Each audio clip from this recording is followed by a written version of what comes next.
Hi hello നമസ്കാരം. വിജയാണ് കേട്ടോ. ഇന്ന് ഞാൻ നൂൽപുട്ട്, അതായത് ഇടിയപ്പം മുട്ടക്കറിയാണ് ഉണ്ടാക്കാൻ പോണത്. നൂൽപുട്ടിനുള്ള പൊടി എടുത്തിരിക്കുന്നു. അതിൽ കുറച്ച് ഉപ്പും നുള്ളി വെളിച്ചെണ്ണ ഒഴിച്ചിരിക്കുന്നു. ഇത് നമ്മൾ പീടിയിൽ നിന്ന് അരിപ്പൊടി മേടിക്കുമ്പോൾ അരിപ്പൊടി എന്ന് പറഞ്ഞിട്ടുള്ള മേടിക്കുമ്പോൾ അതിൽ കുറച്ച് തരി ഉണ്ടാവും. പത്തിരിപ്പൊടി മേടിക്കുകയെന്ന് വെച്ചാൽ അതിൽ തരി തീരെ ഉണ്ടായിരുന്നു, നല്ല നൈസാണ്. അപ്പോൾ കുറച്ച് തിളച്ച വെള്ളം ഒഴിക്കുക തന്നെ വേണം ഈ പൊടിയിൽ.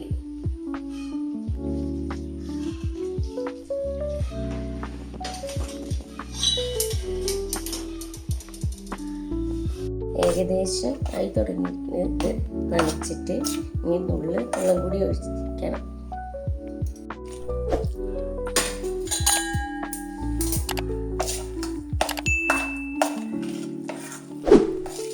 നന്നായി മിക്സ് ആക്കണം. നല്ല ചൂടുണ്ട്, എന്നാലും നല്ല ചൂടാണ്. ഇഡ്ഡലി തട്ടിൻ്റെ ഈ പാത്രത്തിൽ കുറച്ച് വെളിച്ചെണ്ണ ആക്കിയിട്ട് 2 പാത്രത്തിലും ഒന്ന് തടവി കൊടുക്കുക. ഇനി നൂൽപുട്ടിൻ്റെ അച്ചിലേക്ക് പൊടി നിറച്ച് കൊടുക്കുക.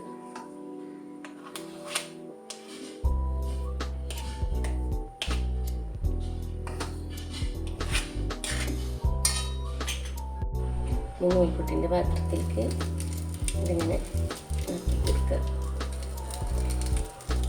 ഇത് 2 പാത്രത്തിൽ ആക്കിയിട്ട് കാണാം കേട്ടോ.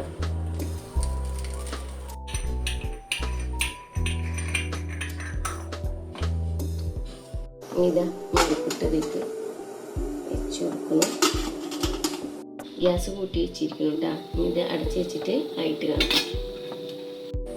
നമുക്ക് തുറന്ന് നോക്കാം കേട്ടോ.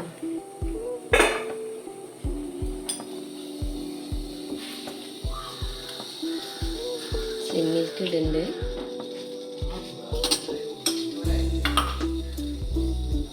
നൂൽപുട്ടായിരിക്കുന്നു കേട്ടോ. ഇത് പാത്രത്തിലേക്ക് മാറ്റട്ടെ.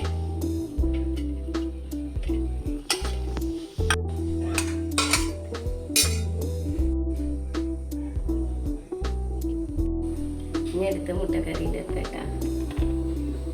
ചീനച്ചട്ടി എടുക്കത്ത് വെച്ചു, കുറച്ച് വെളിച്ചെണ്ണ ഒഴിച്ചു കൊടുത്തു. മുട്ടക്കറി ഉണ്ടാക്കുന്ന അതിലേക്ക് ചെറിയ 2 സവാള, ഒരു തക്കാളി,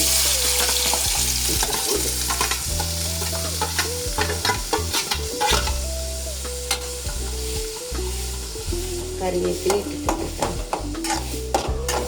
നന്നായി അതിൽ വരട്ടെ.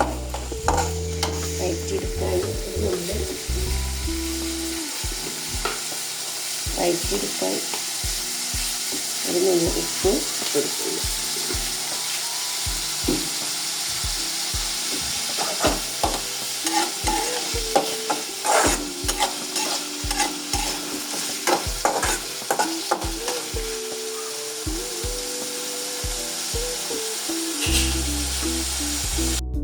ഇതൊന്ന് വഴറ്റി വന്നിട്ട് കാണാം.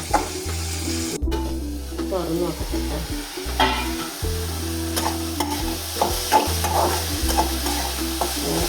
അതിന് അമ്മയ്ക്ക് ചൂട് ആയിക്കോട്ടെ.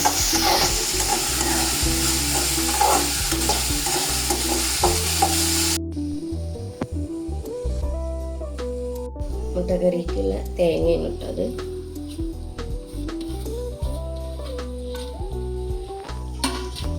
അതിലേക്ക് ഇഞ്ചിയുടെ ഒരു കഷ്ണം, 3 പച്ചമുളകും,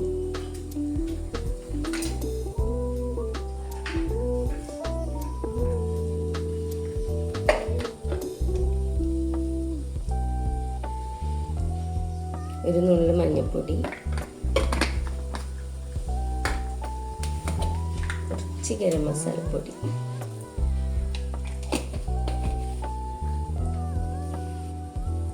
കുറച്ച് പെരുംജീരകം. ഇനി അതിലേക്ക് കുറച്ച് വെള്ളം ഒഴിച്ചിട്ട് നന്നായി അരച്ചെടുത്തിട്ട് കാണാം കേട്ടോ. ഇനി ഇതിൽ തേങ്ങ അരച്ച് ചേർക്കണം കേട്ടോ.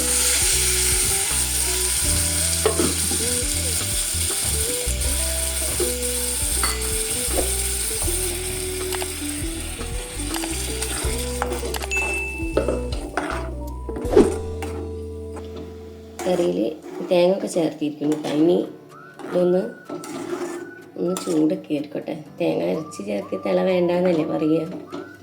ഉപ്പുണ്ടോ നോക്കിയോട്ടെ. ഇല്ല.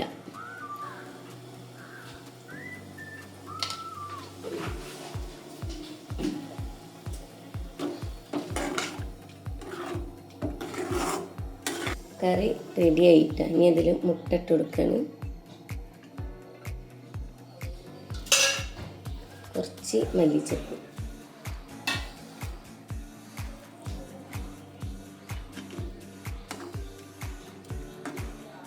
ഓക്കെ, കറി റെഡിയായി.